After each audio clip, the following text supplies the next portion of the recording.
ya. Hari ini kita akan belajar bersama-sama untuk mata pelajaran tematik kelas 2. Kita belajar di tema 4, subtema 3, pembelajaran yang ke-6. Mari kita belajar bersama-sama. Udin, Edo, dan Beni bermain kelereng di halaman rumah. Dayu, Lani, Siti, dan Mei juga bermain lompat tali di sana. Walaupun berbeda agama, mereka bermain dengan rukun. Sikap mereka pantas loh untuk kita tiru. Jadi adik-adik, walaupun kalian berbeda agama, kalian bisa bermain dengan rukun dengan teman-teman kalian. Dayu dan teman-temannya menunjukkan kebersamaan dalam bermain. Kebersamaan merupakan wujud dari persatuan. Apa manfaat persatuan ketika bermain? Apa pula akibat yang akan kita peroleh jika tidak bersatu saat kita bermain adik-adik? Nah, di sini ada manfaat jika ada persatuan dan ada akibat jika tidak ada persatuan ya. Di sini seharusnya akibat jika tidak ada persatuan, akibat jika tidak bersatu ya adik-adik ya. Di sini kurang kata tidak. Apa sih manfaatnya kalau kita bersatu dalam permainan? Manfaatnya adalah hidup rukun dengan teman ya, akan menciptakan kerukunan dengan teman kita. Timbul keakraban dengan teman. Kita bisa bekerja sama dengan teman. Kita akan memiliki banyak teman. Lalu apa akibatnya jika tidak ada kebersatuan dalam bermain? Lah, akibatnya adalah terjadi pertengkaran, tidak akrab dengan teman, tidak dapat bekerja sama, dan tidak memiliki teman. Nah, kita lebih baik adik-adik untuk bersatu dalam bermain. Adik-adik, bermain kelereng dan bermain tali dapat membuat tangan kita kotor. Tangan harus dicuci setelah bermain. Perhatikan percakapan berikut. Nah, setelah bermain nanti harus cuci tangan ya. Di depan itu ada keran air. Di sana ada juga sabun dan spons. Iya ayah, kami akan mencuci tangan dengan bersih. Adik-adik, mengapa kita harus mencuci tangan setelah bermain? Tentunya saat bermain ya, kita menyentuh macam-macam mainan, mungkin menyentuh tanah, mungkin menyentuh mainan kita, memegang mainan kita. Nah, benda-benda itu pasti kotor. Kalau kotor berarti di situ pasti ada kumannya. Kalau kita pegang berarti kuman itu berpindah ke tangan kita. Kalau kita langsung misalnya habis bermain tidak cuci tangan langsung makan, berarti kuman itu akan ikut masuk dengan makanan kita, lalu membuat kita sakit perut. Nah, itu pentingnya cuci tangan adik-adik. Apalagi di masa saat ini kita harus rajin-rajin cuci tangan.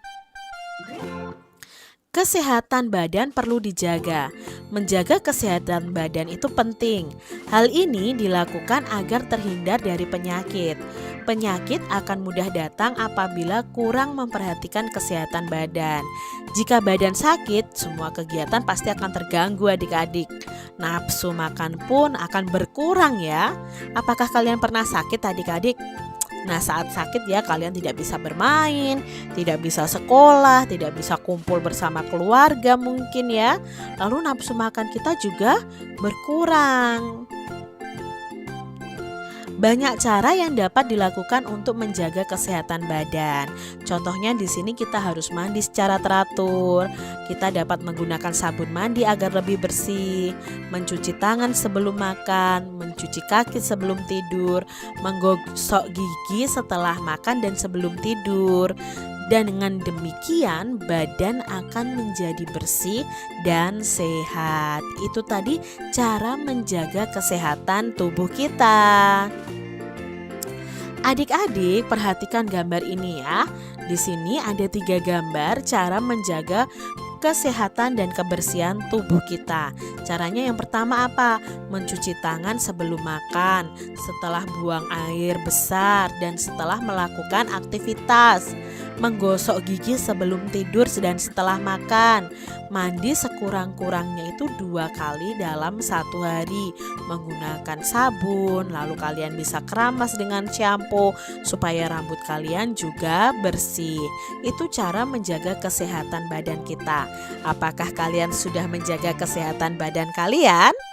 Kak Citra berharap kalian menjaga kesehatan badan kalian ya, karena kalau sakit itu rasanya pasti tidak enak adik-adik.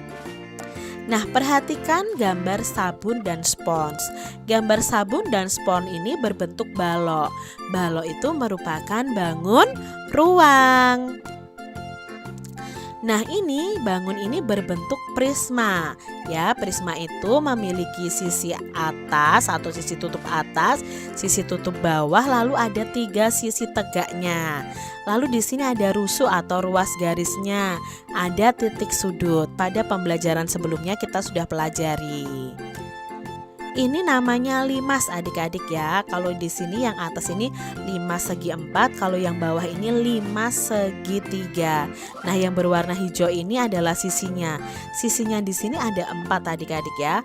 Lalu garisnya berupa rusuk, titik sudutnya ini ya seharusnya ya ke panahnya ke tanda ini. Ini namanya titik sudut. Di sini Kak Citra punya gambar ini adik-adik. Ini namanya prisma tegak segitiga. Kita akan hitung berapa banyak rusuk, sisi, dan titik sudutnya. Yuk kita hitung bersama adik-adik. Banyak rusuknya ada 1, 2, 3, 4, 5, 6, 7, 8, 9. Jadi banyak rusuknya ada 9. Banyak sisinya. Nah, sisi depan, sisi belakang. Berarti 1, 2, sisi samping, 3, 4, sisi sampingnya yang ini ya. Lalu sisi bawah 4, berarti sisi bawah tambah 1, 5 ya. Jadi sisinya ada 5. Titik sudutnya 1, 2, 3, 4, 5, 6. Berarti ada 6.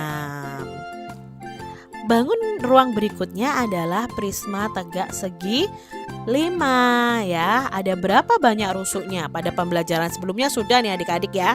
Ada berapa? Yuk kita hitung dari tutup bawah dulu. 1, 2, 3, 4, 5. Tutup atasnya 6, 7, 8, 9, 10. Yang sekarang yang naik 11, 12, 13, 14, 15. Berarti banyak rusuknya ada 15. Banyak sisinya sekarang. Tutup atas, tutup bawah. Ya, berarti ada 2. Tutup depan 3, tutup samping 4, tutup samping belakang 5, tutup samping belakang lagi 6, tutup samping belakang lagi 7. Berarti ada 7 sisi. Lalu titik sudutnya 1, 2, 3, 4, 5, 6, 7, 8, 9, 10. Berarti banyak titik sudutnya ada 10. Berikutnya ada gambar 5 segi 4. Yuk kita hitung rusuknya bersama-sama. 1, 2, 3, 4, 5, 6, garisnya ini 7, 8. Berarti ada 8. Banyak sisinya ya. Sisi depan 1, sisi samping 1, sisi belakang yang ini ya, berarti 1, 1, 1. Sudah 3 ya. Sisi sampingnya 4, sisi alasnya 1, berarti tambah 1. Berarti 4 tambah 1, 5. Lalu titik sudutnya ada berapa? Ya hanya 1, 2, 3, 4, 5. Berarti ada 5 titik sudutnya. Pada bangun berikutnya adik-adik. Nah, di sini ada 5 segitiga. Berapa ya banyak rusuknya? Yuk kita hitung.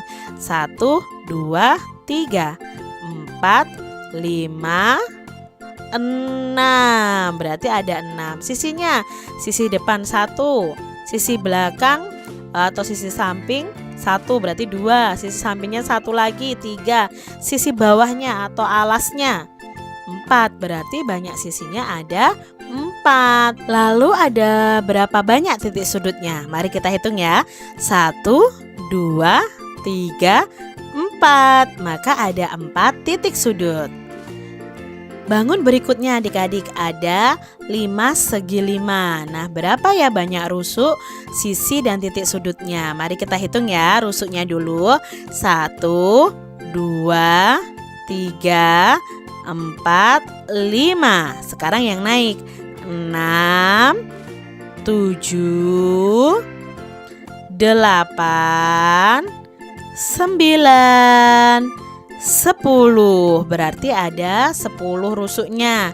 Sekarang sisinya, ada sisi depan 1, sisi samping 2, sisi samping belakang 3, sisi samping belakang lagi 4, sisi samping yang ini 5, dan sisi bawahnya atau alasnya ada 6 berarti. Sekarang titik sudutnya 1, 2, 3, 4, 5, 6. Jadi banyaknya titik sudutnya ada 6. Mudah ya adik-adik ya. Demikian tadi adik-adik pembahasan kita di tema 4, subtema 3, pembelajaran yang ke-6.